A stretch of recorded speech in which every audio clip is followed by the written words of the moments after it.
Come with me, my love. Nina Carter's hand closed around Alexander Kovac's tie and pulled him just slightly closer, enough to break every rule in the room without drawing immediate attention. Her expression stayed soft, almost teasing, but her eyes were steady. She leaned in and whispered, fast and precise. You'll be in great danger if you stay here. Leave, immediately. Kovac froze for a fraction of a second. Not fear, shock. No one touched him like that. No one spoke to him like that. His eyes locked onto hers, sharp and searching. He leaned in, voice low, edged with disbelief. Who exactly do you think would dare touch me in here? A pause, colder now. Are you joking? Nina didn't step back. His jaw shifted slightly. He wasn't used to being interrupted, let alone commanded. But something in her tone held. She moved closer, as if continuing the flirtation, her lips barely moving. Your men, they're compromised, all of them. That got his attention. Kovac's eyes narrowed. Careful, he muttered. I heard two of them talking, Nina continued, still calm, still playing her role for anyone watching. Back hallway, 10 minutes ago. They're not here to protect you. They're waiting for a signal. The plan is to take you alive. A beat passed. Kovac didn't react outwardly, but Nina saw the calculation begin. He wasn't dismissing her anymore. He was measuring risk. You're telling me, he said under his breath, that every guard in this room has been bought? Yes. Her voice didn't waver. And if you sit down again, you won't leave this building on your own feet. From a distance, it still looked like a maid flirting with a powerful man. One of the guests smirked faintly, clearly misreading the moment. Another didn't bother looking at all. Nina used that. Listen to me, she added softer now. You need to cooperate. No sudden moves.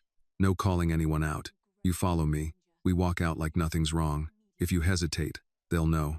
Kovac studied her, longer this time. He was looking for cracks, fear, doubt, anything that would expose her.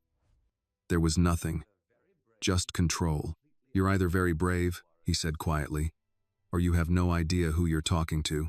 Right now, Nina replied, I'm the only reason you're still ahead of this. Kovac exhaled slowly, then straightened just enough to break the intensity of the moment. To anyone watching, it looked like he was indulging her, amused by her boldness. Sir, Nina said a little louder, shifting tone smoothly. The manager asked me to show you something for a moment. Kovac stood. That alone created a ripple. Conversation slowed. A few heads turned. Across the table, one of his supposed bodyguards stiffened, watching too closely before forcing himself to look away. Nina caught it. He was one of them. She turned and began walking toward the side corridor, her pace controlled, natural. Kovac followed at her side, close enough to maintain the illusion. Keep your hands visible, she murmured without looking at him. Don't reach for anything. You're giving me orders now, he said quietly. I'm keeping you alive. 2 steps. 3. Behind them, the room still held together barely. Then it broke. A sharp crash. Glass hitting the floor. A man coughed violently, the sound wrong. Wet. Chairs scraped. Voices rose, confused, then alarmed. Someone shouted. Another stood too fast. Nina stopped at the edge of the hallway. Kovac turned. One of the men at the table had collapsed forward, his body convulsing, hand clawing at his throat. Red wine spilled across the white cloth, spreading fast. The younger man across from him had gone pale, frozen in place. The signal had come, just not the one they expected. Kovac looked back at Nina, and now there was no disbelief left, only clarity. You pulled me out before it started, he said. Nina met his gaze. Before it ended you. The chaos behind them escalated, shouting, movement, guards stepping in too late or not at all. Some hesitated, some watched. Exactly like she said. Kovac's voice dropped lower. If what you're saying is true, it is, Nina cut in quietly. And if you stay here another 30 seconds, they'll adapt. We need to move now. A brief silence. Then he nodded once, not as a man agreeing, as a man choosing. Lead, he said. Nina didn't hesitate. She stepped into the corridor, already mapping the fastest route out in her head. Behind them, the dinner had turned into chaos. Ahead of them, the real danger was just beginning. The corridor outside the private dining room felt colder, quieter, and far more dangerous than the chaos they had just left behind. Nina didn't slow down, didn't look back, and more importantly, didn't assume they were safe just because they were no longer at the table. Her steps were measured, controlled, as if she were simply escorting a guest to a private office. Kovac walked beside her without speaking, his presence steady but now sharper, more alert. He wasn't following blindly anymore. He was observing, recalculating everything she had just told him. Left at the service junction, Nina said under her breath, her eyes scanning ahead without turning her head. There's a secondary elevator, staff only. Cameras are older, blind spot at the corner. You memorize this place? Kovac asked quietly. I memorize exits, she replied. Habit. They reached the junction, and Nina turned left without hesitation. The hallway narrowed, the polished luxury of the main corridor fading into something more functional: plain walls, muted lighting, the faint hum of refrigeration units behind closed doors. This was the part of the hotel guests never saw, and that was exactly why it mattered. Kovac finally spoke again, his tone lower, more controlled. If my men are compromised, why aren't they moving already? They are, Nina said, just not all at once. If they rush you, it turns into a firefight. That draws attention. Police, media, that's not what they want. She glanced briefly at him. They want you alive. That means controlled, quiet, contained. And you're certain about that? I'm certain enough to not wait around and test it. They reached the corner she mentioned, and Nina slowed just enough to shift her angle slightly. A security camera hung above, its lens sweeping lazily across the hallway. She timed it without thinking. When it turned away, she moved, guiding Kovac past the blind spot with subtle pressure on his sleeve. He noticed. Military, he said, more statement than question. Nina didn't answer. At the end of the hall, a steel door marked staff only stood slightly ajar. Nina pushed it open and stepped inside, Kovac following immediately. The space beyond was tighter, filled with supply carts and stacked linens, the air carrying the scent of detergent and metal. She closed the door quietly behind them. For the first time since leaving the dining room, she stopped moving. Now we check, she said. Kovac's eyes narrowed. Check what? You. That earned a faint, humorless smile. You think I walked in here wired? I think whoever planned this wouldn't leave variables, Nina replied. Phones, trackers, anything that can give them your location once you're isolated. Kovac reached into his jacket slowly, deliberately, and pulled out his phone. He looked at it for half a second, then powered it off and set it on a nearby cart. Satisfied? Not yet. She stepped closer, her movements efficient. Professional now. No trace of the earlier act. She checked his jacket seams quickly, then his cuffs, then the inside lining. Kovac didn't stop her. He watched her instead, studying the precision of her movements. You've done this before, he said. Yes. On men like me? No, Nina replied. On men who thought they were in control. That seemed to interest him. She stepped back. You're clean. For now, he added.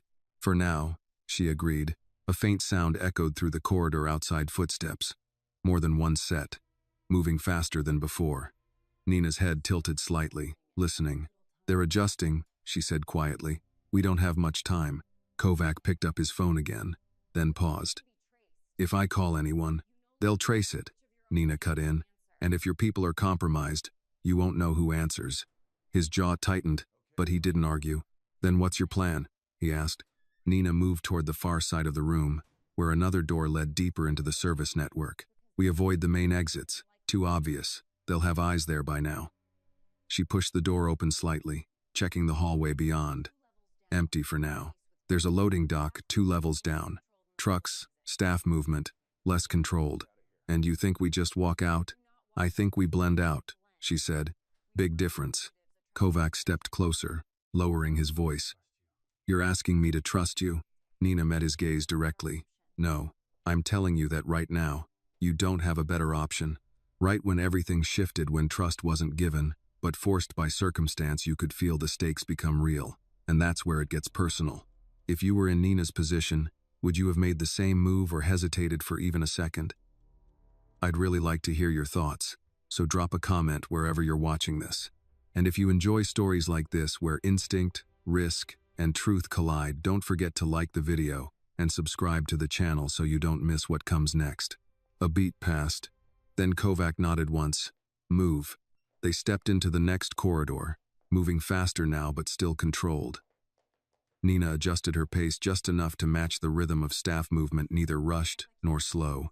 She grabbed a spare clipboard from a wall hook as they passed, handing it to Kovac without breaking stride. "Hold this," she said. He looked at it, then at her. "You're serious? You look like management now," she replied. "Act like it." For a moment, he almost laughed, but instead he took the clipboard and held it casually at his side. The shift was subtle, but effective, a man walking with purpose, not fleeing. They turned another corner and nearly walked straight into two men. Black suits, earpieces, Kovac's men. Or at least, they had been. The men stopped. So did Nina. The air tightened instantly. One of the guards looked directly at Kovac, surprise flashing across his face before he masked it. Too slow. "Sir," he said, stepping forward. "We've been looking for you." Nina spoke before Kovac could. "He's with me," she said, her tone firm, slightly annoyed, like someone used to being obeyed. "Manager's orders. Private matter." The second guard's eyes shifted between them, lingering just a fraction too long on Nina. Suspicion. "Didn't get that message," he said. "You wouldn't," Nina replied calmly. "It didn't come through your channel." Kovac said nothing. That was the test. The first guard stepped closer, lowering his voice. "Sir, we should return to the dining room. There's been an incident." "I'm aware," Kovac said finally, his tone flat, controlled. "I'll handle it." Something in his voice still carried weight. The guard hesitated. That hesitation confirmed everything. Nina saw it. So did Kovac. The second guard shifted his stance slightly, blocking part of the hallway. "With respect, sir, we've been instructed to keep you secure." "Instructed by who?" Kovac asked, his voice colder now. The guard didn't answer. That was enough. Nina moved. Fast. Her hand snapped up, grabbing the guard's wrist as he reached toward his jacket. She twisted sharply, using his momentum to pull him off balance, then drove her elbow into his throat. He collapsed without a sound. At the same time, Kovac reacted, grabbing the first guard's arm and slamming him into the wall with controlled force. The clipboard clattered to the floor as the man struggled, but Kovac didn't give him space to recover. It was over in seconds. Silence returned just as quickly. Nina stepped back, breathing steady, eyes already scanning for movement. "Now they know," she said. Kovac released the guard, letting him drop. They already did. Footsteps echoed again, louder this time. Nina didn't hesitate. "We move. Now." Kovac picked up the clipboard again, almost instinctively this time, and followed her without another question. Because at this point, the situation had changed. He wasn't just following a waitress anymore. He was following the only person in the building who had been right so far.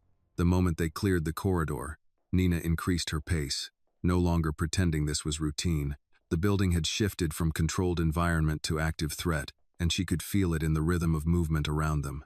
Doors that should have stayed closed were opening. Footsteps were no longer casual. Somewhere, someone had already realized the plan was slipping. "Down the stairwell," she said quietly, turning sharply toward a gray metal door marked "Service Success." "Elevators are compromised by now." Kovac didn't argue. That alone told her how much had changed in the last 2 minutes. She pushed the door open and stepped inside, the sound of the hallway cutting off instantly behind them. The stairwell was narrow, concrete walls, dim fluorescent lighting humming overhead. Nina didn't hesitate. She moved down fast but controlled, her hand brushing the railing only when needed. "How many?" Kovac asked from behind her. "At least 6 involved," Nina replied. "Probably more supporting." "You heard too." "I saw the rest," she said. "The way they watched you, the way they didn't react when things went wrong. Real security moves toward the problem." They waited. Kovac absorbed that in silence as they descended another flight. His breathing stayed even, but his mind was working fast now. She could feel it in the way he kept adjusting his distance behind her. Not crowding, not falling back, adapting. "You said they want me alive," he said. "Why?" "Leverage," Nina answered. "Control. You're more valuable breathing than dead." And if that changes, then we don't let it. They reached the next landing. Nina slowed slightly, raising a hand to stop him. She listened. Voices above, movement below. They're splitting, she said, covering exits. Kovac leaned slightly toward her. Then we don't go to the exit. Exactly. She turned and pushed through another door, leading them into a lower-level service corridor. The air was colder here, the scent of cleaning chemicals stronger. This was closer to the operational core of the hotel: laundry, storage, delivery access. Loading dock is 2 turns ahead, she said. But if they're smart, they'll expect that. Kovac gave a faint, almost approving nod. They are. Nina glanced at him briefly. Then we don't go straight there. They moved forward, their footsteps quieter now against the concrete floor. A cart rattled somewhere in the distance. Unattended. A door slammed. The building was losing its calm. As they approached the first turn, Nina slowed again, her instincts tightening. She angled her body slightly, positioning herself just ahead of Kovac but close enough to react. Wait, she murmured. Footsteps. 2 sets. Coming toward them. Kovac shifted subtly, ready. Nina didn't retreat. Instead, she grabbed another clipboard from a nearby shelf and stepped forward just as 2 men in dark suits rounded the corner. Not hotel staff. Not confused. Focused. One of them saw Kovac immediately. His expression flickered surprise, then intent. There he didn't finish. Nina moved first, stepping directly into his path, forcing him to adjust his movement. You're late, she snapped sharply, her tone cutting, authoritative. We've been waiting downstairs. The man blinked, thrown off for half a second. That was enough. Kovac closed the distance in 1 step, driving his shoulder into the second man's chest and slamming him into the wall. The impact knocked the breath out of him. At the same time, Nina grabbed the first man's wrist as he reached for his jacket, twisting it hard and driving her knee into his side. The hallway filled with the dull sounds of controlled violence, short, efficient, nothing wasted. The first man collapsed, gasping. The second tried to recover, but Kovac didn't give him space. A sharp strike, precise, and the man went down hard. Silence returned. Nina stepped back, scanning immediately. That's confirmation, she said. They're moving faster now. Kovac looked down at the men, then back at her. You improvise well. I adapt, she replied. Big difference. He almost smiled. Then his expression hardened again. What's next? Nina exhaled slowly, thinking ahead. The original route was gone now. Too obvious. Too expected. They'll lock down the loading dock soon, she said, if they haven't already. Then we need another exit.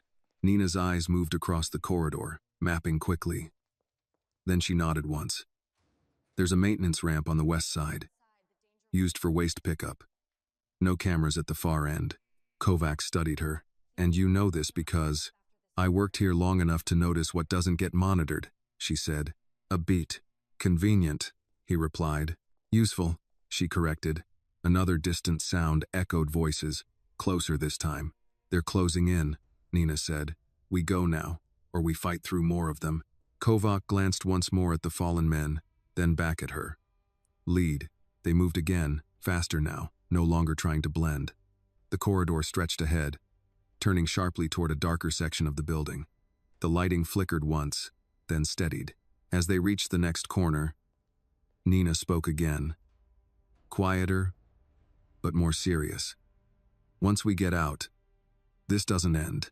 Kovac didn't slow. I'm aware. They won't stop, she continued. Not after this. No, he said. They won't. A brief silence passed between them as they moved. Then Kovac added, his voice lower, more deliberate. Neither will I. Nina glanced at him, just for a second. There was no anger in his expression. No panic. Just something colder. Controlled. Dangerous in a different way. They reached the final turn, and the corridor opened slightly, revealing a sloped ramp leading down toward a heavy steel exit door. Faint night air seeped through the edges. Almost there, Nina slowed, raising her hand again. Last check. Kovac nodded once. She moved ahead carefully, scanning the space beyond the door through a narrow glass panel. Dark, quiet, no visible movement. For now, she pushed the door open slowly. Cold air rushed in. Freedom or the next phase. Nina stepped through first, immediately turning to scan the exterior space. Empty loading zone. A dumpster to the left. A narrow alley stretching out toward the street. Kovac followed. The door closed behind them with a heavy metallic sound. For the first time since the dinner began, they were outside. But Nina didn't relax. She looked at the alley, then at the street beyond, then back at Kovac. "This is where it gets worse," she said. Kovac adjusted his jacket, his expression unreadable. "Good," he replied calmly. "I was starting to get bored." The cold air outside hit harder than expected, sharp with the scent of wet pavement and distant exhaust, and for a brief second it almost felt like relief, until Nina noticed what Kovac noticed at the exact same moment. Too quiet, too clean. No movement where there should have been at least a night worker, a delivery driver, something. She stepped forward slowly, her body angled, eyes scanning the alley and the street beyond, while Kovac adjusted his cuff like a man stepping out for fresh air instead of escaping a coordinated capture. "They cleared it," Nina said under her breath, her tone flat, analytical, not surprised. "That's not a good sign." Kovac glanced once toward the street, then back toward the alley entrance they had just come through, calculating angles, exits, timing. "It means they're confident," he replied. "Or they're waiting." "Both," Nina said, already moving again, her steps deliberate but not rushed. "Stay close, but not too close. If we look like we're together, we become a target. If we look separate, we buy a few seconds." Kovac didn't argue. Instead, he shifted his pace slightly, falling half a step behind her, just enough to create the illusion of distance without losing control of the situation. To anyone watching, it might look like a guest stepping out while a staff member headed in the same direction. That illusion mattered more than speed right now. They reached the edge of the alley where it opened toward the street. Traffic moved normally, headlights passing in steady rhythm, a taxi idling 2 blocks down, a couple walking on the opposite sidewalk, without a clue what had just unfolded above them. Nina paused just short of stepping into the open, her eyes catching something in the reflection of a parked car. "Don't stop," she said quietly, continuing forward as if nothing had changed. Black sedan across the street. Engine running. 2. Inside. Kovac didn't turn his head. "Mine?" "No," she said. "Yours would already be out of the car." That earned the faintest shift in his expression. Not surprise this time, just confirmation. They stepped onto the sidewalk. For a moment, nothing happened. Then the sedan door opened. "Move," Nina said, her voice still low but now carrying urgency, and she changed direction instantly, crossing the street at an angle instead of heading straight down the block. Kovac followed without hesitation, his pace matching hers now, no longer pretending. Behind them, footsteps hit pavement. "Too fast," Kovac muttered. "They're not hiding anymore. Means they think they've boxed us in," Nina replied, already scanning ahead. "We use that." "How?" She pointed slightly with her chin toward a narrow side street between 2 older buildings. "That way. Less visibility." They turned into it just as one of the men behind them called out, "Mr. Kovac." Kovac didn't respond. Neither did Nina. The side street was darker, lit only by a flickering overhead lamp and the spill of light from a back entrance door halfway down. Trash bins lined one side, and the asphalt was uneven, slick in patches. Nina slowed just enough to listen again. 2 behind, one moving faster. "Closest one is aggressive," she said quietly. "He'll try to close distance." "Let him," Kovac replied. Nina glanced at him briefly. "You planning something?" "I'm adjusting," he said. That was enough. They reached the midpoint of the alley, and Nina abruptly stopped, turning sharply as the first pursuer came into view. The man moved quickly, confident, hand already near his jacket. He didn't expect resistance. Nina stepped into him before he could react, her movement precise and controlled, redirecting his forward momentum and driving him into the wall. At the same time, Kovac intercepted the second man, cutting off his path with a force that was efficient, practiced, nothing wasted. It ended quickly, too quickly for the third man, who slowed just at the entrance of the alley, reassessing. Nina didn't give him time. She grabbed the fallen man's jacket, pulling him just enough to create the impression of chaos, then looked straight at the third man and said sharply, "You're late." "It's already done." The hesitation that followed was small, but real. That was all she needed. Now, she said to Kovac, already moving again. They pushed past the midpoint, leaving the confusion behind them, and emerged onto the next street over. This one was busier, brighter, filled with enough movement to make tracking harder, but not impossible. Kovac exhaled once, controlled. "You've done this before." "Yes," Nina said, not looking at him. "Not in a hotel." "No," she replied. "Worse places." They walked another half block before slowing slightly, blending into the rhythm of the street again. Nina's eyes moved constantly, reflections, shadows, patterns. Kovac noticed. "You don't miss much," he said. "I miss plenty," she answered. "I just don't ignore what I see." A siren sounded in the distance, faint but getting closer. "Not for us," Kovac said. "Not yet," Nina replied. They reached an intersection and stopped at the light like anyone else. For a moment, it almost felt normal. Two people waiting to cross, the city moving around them without care. Then Kovac spoke again, quieter now. "You said all my men were compromised." Nina didn't hesitate. "Yes. And you're certain?" "I'm certain enough that I didn't wait to confirm it," she said. "If I'm wrong, you lost a dinner. If I'm right, you're still alive." Kovac considered that. "Fair," he said finally. The light changed. They crossed. Halfway through, Nina spoke again, her voice lower now, more direct. "This doesn't end tonight." Kovac's gaze stayed forward. "No, it doesn't. They'll regroup," she continued. "Whoever planned this won't stop at failure." "Neither will I," he replied. Nina glanced at him, measuring. There was no anger in his tone, no panic, just cold intent. That was more dangerous than anything they had just escaped. They reached the other side and slowed again, the immediate pressure easing just slightly, but not enough to relax. Kovac finally looked at her fully, studying her in a way he hadn't before.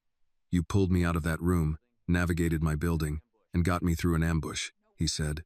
"All without a weapon." Nina shrugged slightly. "Didn't need one."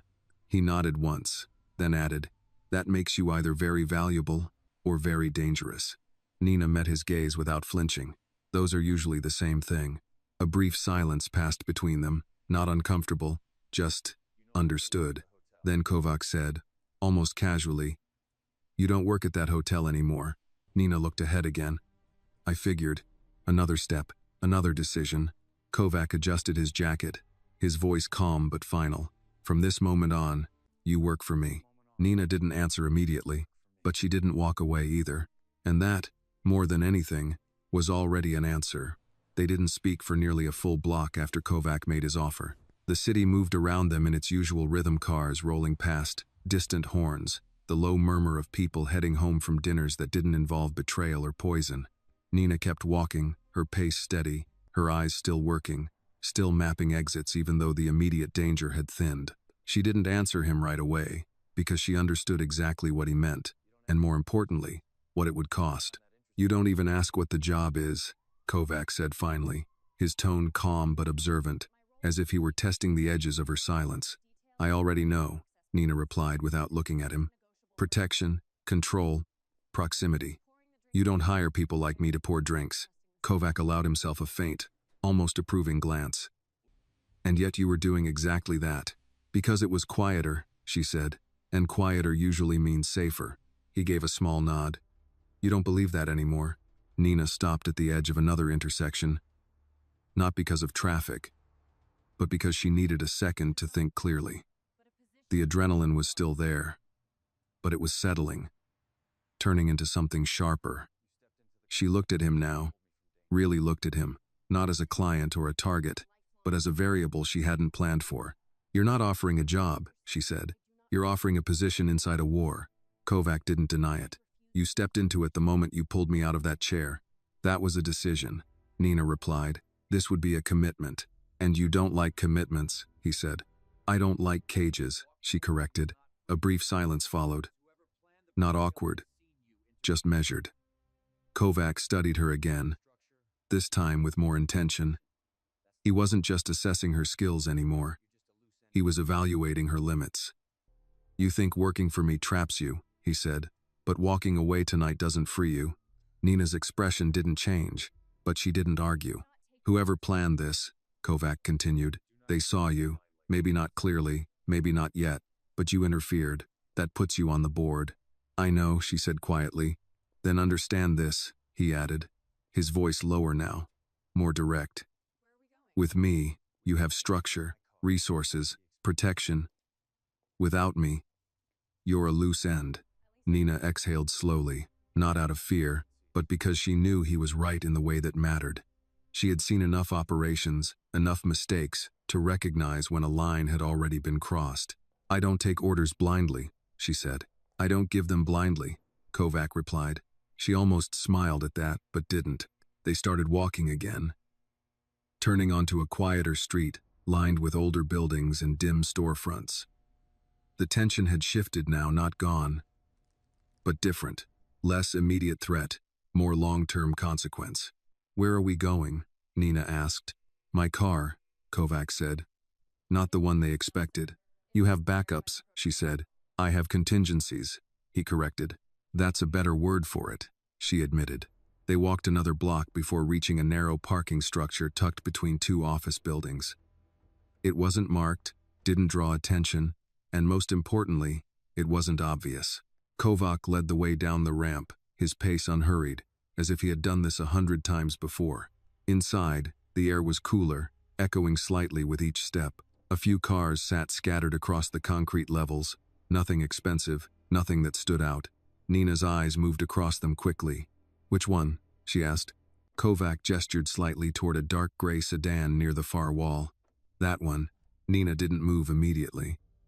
She watched the car for a second. Then another. No movement inside. No reflections shifting unnaturally. No sign of disturbance. Keys? She asked. Kovac reached into his pocket and held them up. Good, she said. You open it. I watch. He didn't question it. He approached the car slowly, unlocked it, and opened the driver's side door without hesitation.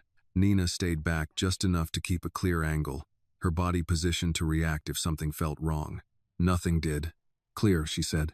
Kovac got in, then looked at her. You coming? Nina hesitated for the first time that night, not because she was afraid, because this was the moment everything changed. She walked to the passenger side and opened the door, sliding into the seat without another word. The door closed with a solid, final sound. Kovac started the engine. For a few seconds, neither of them spoke. Then Nina said quietly, If I do this, it's not temporary. Kovac nodded once. Nothing about this is. I set my own conditions, she continued. I don't get used as bait. I don't get kept in the dark. And if I say something is wrong, you listen. Kovac turned slightly toward her, his expression unreadable but focused. You're negotiating. I'm setting boundaries, she corrected. A faint pause. Then he nodded again. Accepted. Nina studied him, searching for hesitation. There was none. Then one more thing, she said. Go on. If your people are compromised, she said, we don't go to any of your usual locations. Not tonight. Kovac's jaw tightened slightly, but he didn't argue. Agreed. Nina leaned back slightly, the first small sign of release since the night began, though her eyes were still alert. Then drive. Kovac pulled the car out of the space and headed toward the exit ramp, his movements smooth, controlled. As they reached the street again, the city swallowed them without resistance. For a moment, it almost felt like they had escaped. But Nina knew better. She looked out the window, watching the reflections of passing lights slide across the glass, then spoke again, quieter now, more personal than before. You should know something, she said. Kovac glanced at her briefly. What? I didn't save you because of who you are, she said. I did it because of what I saw. And what did you see? He asked. Nina didn't answer right away. Then she said, a mistake that didn't have to happen. Kovac absorbed that in silence, his eyes returning to the road. People like me, he said after a moment. We don't usually get saved. No, Nina replied. You don't. Another pause. Then Kovac said, almost to himself, that makes you a very unusual problem. Nina looked at him, just for a second. Or a very useful solution. The car moved deeper into the city, leaving the hotel, the ambush, and the chaos behind them, but not escaping what it meant. Because now, for both of them, the situation had shifted beyond survival. It had become something else. A partnership neither of them had planned, and neither of them could walk away from anymore. The city lights stretched across the windshield in long, shifting reflections as Kovac drove without rushing, without hesitation, like a man who had already decided the route before the engine even started. Nina sat angled slightly toward the passenger window, but her attention wasn't on the skyline. It was on patterns, cars that lingered too long, headlights that matched their speed, reflections that repeated when they shouldn't. "Slow down," she said quietly. Kovac didn't ask why. He eased off the accelerator just enough to let a black SUV pass them on the left. Nina watched it in the side mirror as it moved ahead, then turned at the next intersection without signaling. "Not them," she said. "You expected company," Kovac replied. "I expect follow-through," Nina said. Tonight wasn't a one-layer operation. Kovac gave a small nod, eyes still on the road. "You think they anticipated we'd get out? I think they planned for it," she corrected. "Capture attempt fails, they switch to tracking. They'll want to see where you go, who you trust, what you expose, and you believe we're being followed now." "I believe we're being watched," Nina said. "Different problem." They drove in silence for another minute before Kovac turned onto a narrower street. Then another, shifting routes in a pattern that looked random but wasn't. Nina noticed. He wasn't just driving, he was counter-surveilling. "Where are we going?" she asked. "A place that doesn't exist on paper," Kovac replied. "That narrows it down," she said dryly. He almost smiled, but didn't. After another 5 minutes, he pulled into an underground garage beneath an unmarked building. No signage, no visible security, nothing that would draw attention. The gate opened before they reached it. Nina noticed that. "You didn't trigger that," she said. "No," Kovac replied. "That meant someone else had." The gate closed behind them. Nina's posture shifted immediately, her focus tightening. "How many people have access here?" "3, Kovac said. "And you trust all of them?" Brief Pause. "I did," he said. That was enough. The car rolled to a stop in a dimly lit section of the garage. Concrete pillars, low ceiling, quiet enough to hear their own breathing. Kovac killed the engine but didn't move right away. "Stay here," he said. Nina didn't. She stepped out first. Kovac noticed, but didn't comment. He followed her instead. The air was still. Too still. Nina moved slowly, her steps controlled, eyes scanning the shadows between pillars, the corners where someone could wait without being seen. Her hand brushed lightly along the edge of a parked car, checking for disturbance, dust patterns, anything out of place. "Something's wrong," she said quietly. Kovac didn't argue. He stepped beside her, lowering his voice. "What do you see?" "Nothing," Nina replied. "That's the problem." A faint sound echoed from deeper in the garage. Nina turned her head slightly. "There." Kovac followed her gaze. 2 figures stepped out from behind a pillar. Not rushing, not hiding anymore. Waiting. "You expected us," Kovac said. One of the men smiled faintly. "We expected you'd survive." Nina shifted her stance slightly, positioning herself just ahead of Kovac without making it obvious. "That narrows the list," she said quietly. The second man took a step forward. "You should have stayed at dinner. Would have been cleaner." "Cleaner for who?" Kovac asked. "For everyone," the man replied. Nina's eyes moved between them, reading posture, weight distribution, hand position. Armed, but not drawing yet. Confident, but not reckless. "They're stalling," she murmured. "For what?" Kovac asked. "Back up," she said. Right on cue, a car engine started somewhere behind them. Kovac didn't turn. Nina did. Another vehicle was rolling slowly into the garage, cutting off the exit path. "Now we're surrounded," Kovac said calmly. "Not yet," Nina replied. "But we will be if we wait." The first man tilted his head slightly. "You're outnumbered." Nina glanced at Kovac briefly. "We don't stay here." "Agreed," he said. The second man moved first, reaching inside his jacket. Nina reacted faster. She stepped forward, closing distance before the weapon cleared fabric, her hand snapping up to redirect his arm, while driving her shoulder into his center. The movement disrupted his draw, forcing him off balance. At the same time, Kovac moved toward the first man, not hesitating, not holding back. The garage filled with sharp, controlled motion, no wasted energy, no hesitation. The second man hit the ground hard, air forced out of his lungs. Nina didn't stay on him. She moved immediately, repositioning.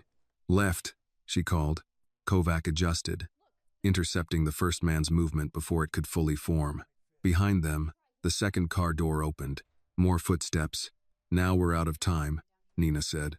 Kovac grabbed the first man and shoved him into the path of the incoming threat, creating a brief obstruction. Move, he said. Nina didn't need to be told twice. They ran not blindly, but with purpose. Cutting between parked vehicles, using angles instead of speed. The garage echoed with shouts behind them, but no gunfire yet. They still want you alive, Nina said. That won't last, Kovac replied. They reached a side door Nina hadn't noticed before, partially hidden between two pillars. She pushed it open. Better than staying, she said. They moved again, taking the steps two at a time, the sound of pursuit following but not gaining. Nina counted floors in her head. Tracking distance. Timing. Where does this lead? Kovac asked. Out, she said, or somewhere we can fight better. They reached the top and pushed through another door. A narrow hallway. Nina slowed, listening. Nothing immediate. She exhaled once, controlled. That was too easy, she said. Kovac looked at her. You're disappointed? I'm cautious, she replied. A beat passed. Then Kovac said quietly, you were right. About what? Everything so far. Nina didn't react to that. Instead, she looked ahead, already thinking 3 steps forward. This isn't over, she said. Kovac nodded. No, it's just beginning. And for the first time since the night started, neither of them questioned that. Because now it wasn't just about surviving an ambush. It was about understanding who had set it and making sure they didn't get a second chance. The hallway they stepped into was narrow and quiet, lined with aging beige walls and dim ceiling lights that flickered just enough to make shadows unreliable. Nina slowed immediately, not out of hesitation but calculation, her breathing controlled as she listened for the rhythm behind them. The footsteps from the stairwell had not disappeared, only softened, which meant pursuit was still active but cautious. Whoever was running this operation had already adapted twice tonight, and that told her something important. They were organized, patient, and not improvising anymore. Don't stop, Kovac said quietly, though he had already matched her pace. I'm not, Nina replied, her voice steady. I'm listening. They moved down the hallway together, their steps quiet against the worn carpet, the space opening slightly as it led toward what looked like an office section. Closed doors, dark windows, no signs of late-night activity. Nina's eyes moved from handle to handle, checking for disturbances, anything recently used. They're not rushing, Kovac observed. They don't need to, Nina said. They know we're contained. That implies an exit they control, he replied. Or multiple, she said, which is worse. They reached a corner, and Nina slowed just enough to angle her body toward it before committing. She glanced briefly at Kovac. If they've sealed the lower levels, they'll expect us to go up or out through a main access point. So we do neither. Kovac gave a small nod. Then where? Nina gestured subtly toward a door marked storage at the far end. We disappear first, then we move. They crossed the remaining distance quickly but without panic. Nina tested the handle unlocked. She pushed it open and stepped inside, Kovac following immediately. The room was small, filled with shelving units stacked with office supplies, cleaning materials, and old equipment. No windows. One door in, one door out. Nina closed it quietly behind them. For a moment, neither of them spoke. Then Kovac said, You brought us into a box. I brought us into a pause, Nina replied. There's a difference. He watched her as she moved through the room, checking corners, scanning for secondary access. She found a ventilation panel near the ceiling, then a maintenance hatch behind one of the shelving units. There, she said, pulling the unit slightly aside. Service crawl space. Not ideal, but it gives us options. Kovac stepped closer, looking at the narrow opening. You expect me to crawl through that? I expect you to stay alive, Nina said. Everything else is preference. A faint sound came from the hallway outside. Voices. Closer now. Nina still. They're here, she said quietly. Kovac's expression didn't change, but his focus sharpened. How many? 2, maybe 3. And if they check this room, they will. A brief silence followed. Then Kovac said, Then we don't wait for that. Nina nodded once. Agreed. She moved to the door, positioning herself to the side, her body angled for immediate reaction. Kovac stood opposite her. Ready. The handle turned. The door opened halfway. One of the men stepped in, scanning quickly, not expecting resistance. That was his mistake. Nina moved first, grabbing his arm and pulling him forward while shifting her weight to unbalance him. Kovac stepped in at the same time, cutting off the second man at the threshold. The confined space worked in their favor, no room for wide movement, no space for weapons to come into play cleanly. The first man hit the floor hard, disoriented. Nina didn't linger. She turned immediately, checking the hallway beyond. Clear, she said. Kovac stepped out first this time. That shift didn't go unnoticed. They moved quickly down the corridor, turning in the opposite direction of where the voices had come from. Nina didn't need to lead every step now. Kovac was adapting, anticipating angles, adjusting movement without being told. You learn fast, she said. I survive fast, he replied. They reached another intersection, and Nina slowed again, her instincts tightening. Something about the silence ahead felt wrong. Wait, she murmured. Kovac stopped. A second later, a shadow moved across the far wall. Contact, Nina said. This time, they didn't wait. They changed direction immediately, moving into a side hallway that led toward a dimly lit stairwell exit. Nina pushed the door open, and they stepped inside, the echo of their footsteps returning as they began to descend.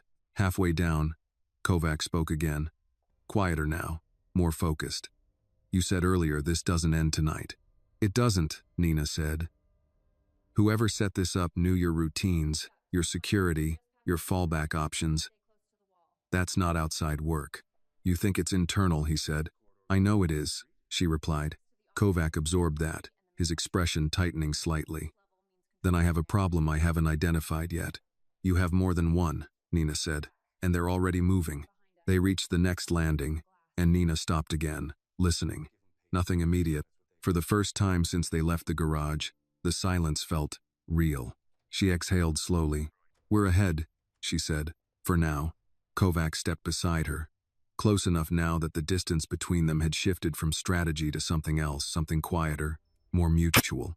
You didn't have to do any of this, he said. Nina glanced at him. I know. And yet you did. She held his gaze for a moment, then looked away. I made a choice. Kovac nodded slowly. So did I. A beat passed. Then Nina said, Don't confuse that with loyalty. I don't, he replied. I recognize it as alignment. That almost made her smile. She turned and pushed the stairwell door open, stepping into another corridor, brighter this time, closer to street level. The air felt different here, less contained, more open. We're getting out, she said. Kovac followed, his tone calm but certain. No, he said. We're repositioning. Nina glanced at him again, and this time there was no hesitation in her expression. Good, she said quietly, because if we were just running, we'd already be dead. They moved forward together, no longer just reacting, but preparing for what came next. And whatever that was, neither of them intended to lose. The corridor they stepped into was brighter, cleaner, and far more dangerous, precisely because it looked normal. Fluorescent lights hummed overhead, and somewhere in the distance a cleaning cart rattled softly, the kind of ordinary noise that made people lower their guard. Nina didn't. Her pace slowed just enough to reassess, not because she was unsure, but because the pattern had shifted again. Whoever was coordinating this had stopped chasing and started predicting. They're ahead of us now, she said quietly, her eyes scanning the intersections without turning her head. Kovac walked beside her, no longer half a step behind, no longer just following.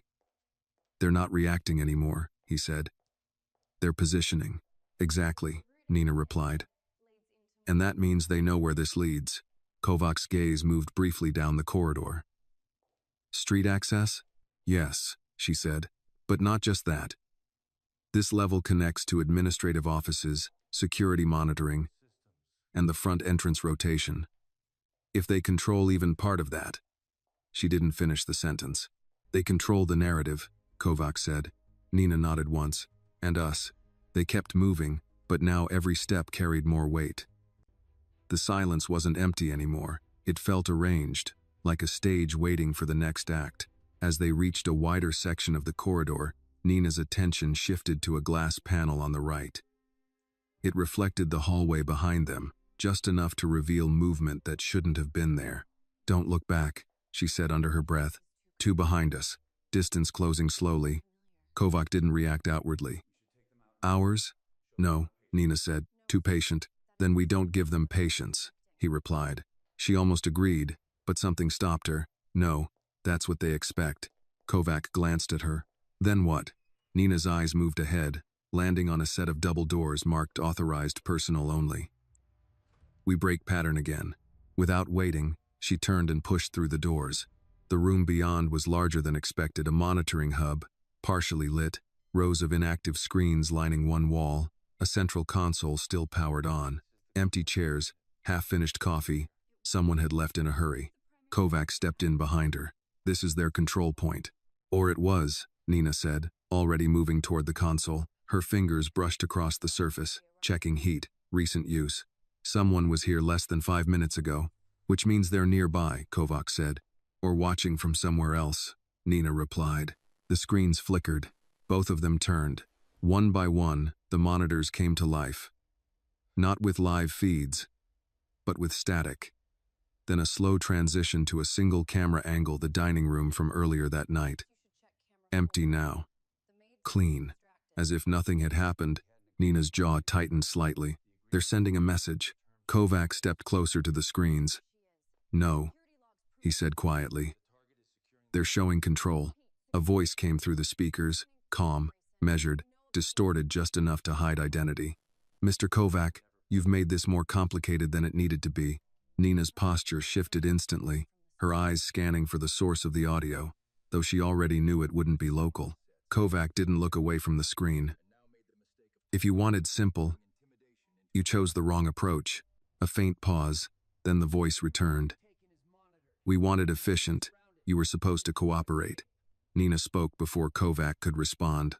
"By being poisoned or taken?" Another pause. "You weren't part of the plan," the voice said, now directed at her. "I noticed," Nina replied. Kovac glanced at her briefly, then back at the screen. "You've compromised your position," he said. "You've exposed assets, failed execution, and now you're talking." "Talking is optional," the voice replied. "Containment is not." The screens changed again. Multiple camera feeds now, hallways, stairwells, exterior exits.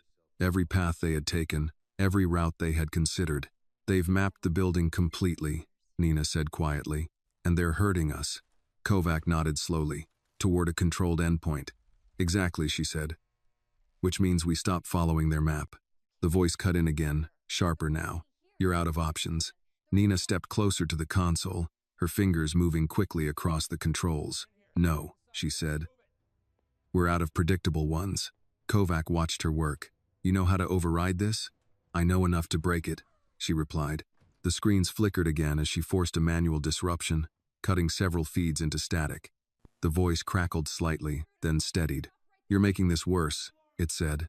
Nina didn't stop. "For who?" "For you." She paused just long enough to respond. "That's already been decided." The room went silent for a second. Then the voice spoke again, colder now. "You've aligned yourself with the wrong side." Nina glanced at Kovac briefly, then back at the console. "There isn't a right side," she said. "Just the one that survives." Kovac almost smiled. The lights flickered. Footsteps echoed outside the room more than before. Faster, less controlled. "They're coming in," Nina said. Kovac stepped back from the console. His expression settled into something final. "Good." Nina looked at him. "That's not confidence. It's clarity," he replied. She exhaled once, then nodded. "Then we move before they close the door." Kovac gestured toward a side exit Nina hadn't noticed before. "There." She moved immediately, crossing the room as the footsteps outside grew louder. The handle turned just as she reached the door. Too late for hesitation. She pulled it open and stepped through, Kovac right behind her. The door slamming shut as voices filled the room they had just left. The new corridor was darker, narrower, but more importantly, unknown. Nina didn't slow. Kovac didn't question, because at this point, they both understood the same thing. This wasn't just an escape anymore. It was a confrontation. And whoever had planned this was about to realize something they hadn't accounted for. Neither of them were playing by the rules anymore. The corridor beyond the monitoring room felt different the moment they stepped into it. Not just darker but stripped of structure, like a part of the building that had been forgotten on purpose. The lights were spaced farther apart, leaving long stretches in shadow, and the air carried a faint metallic chill that didn't belong to a hotel. Nina didn't slow, but her awareness sharpened even further, because this was no longer a mapped environment. This was where control gave way to uncertainty, and uncertainty could either kill you or save you depending on how fast you adapted. They didn't plan for this section, she said quietly, her voice steady but lower now, more focused. Or they didn't think we'd find it. Kovac walked beside her, his pace matching hers without effort. His earlier detachment now replaced with something more engaged, more deliberate. Which means this is either our way out, he replied, or exactly where they want us. Nina nodded slightly. Either way, we don't hesitate. They moved forward, the corridor narrowing slightly before opening into a wider service junction where multiple paths intersected. Nina paused for half a second, just enough to read the layout, then angled toward the left passage without explanation. Why that way? Kovac asked. Airflow, she said. There's a draft. That means exit or ventilation access. You trust that? I trust patterns, she replied, even when everything else is broken. Behind them, the sound of pursuit returned, louder now, less cautious. The people chasing them had lost patience. They're pushing, Kovac said. Because they think we're close, Nina answered. Are we? She didn't respond immediately. Then, yes. They turned another corner, and this time the corridor ended at a heavy industrial door reinforced with steel plating. No markings. No handle on the outside. Just a push bar on their side. Nina stepped forward, pressing lightly against it. Of course, she muttered. Kovac moved beside her, studying the door. If this is an exit, it won't open from here. Then it opens from somewhere, Nina said, already scanning the walls. Her eyes landed on a panel recessed slightly into the concrete. She moved to it, pulling it open to reveal a manual override switch and a basic locking mechanism. They didn't expect anyone to come this way, she said. Or they didn't expect anyone capable of figuring it out, Kovac added. Nina glanced at him briefly, then focused again. Her fingers moved quickly, bypassing the lock with practiced efficiency. A second later, the mechanism clicked. The door unlocked. Behind them, footsteps closed in fast. Now, Kovac said. Nina pushed the door open. Cold air rushed in, stronger than before, carrying the unmistakable scent of the outside world. Not a street, not yet, but close enough. They stepped through. The space beyond was a narrow exterior service platform running along the back of the building, elevated just above ground level, connected to a series of metal staircases that led down to a rear access road.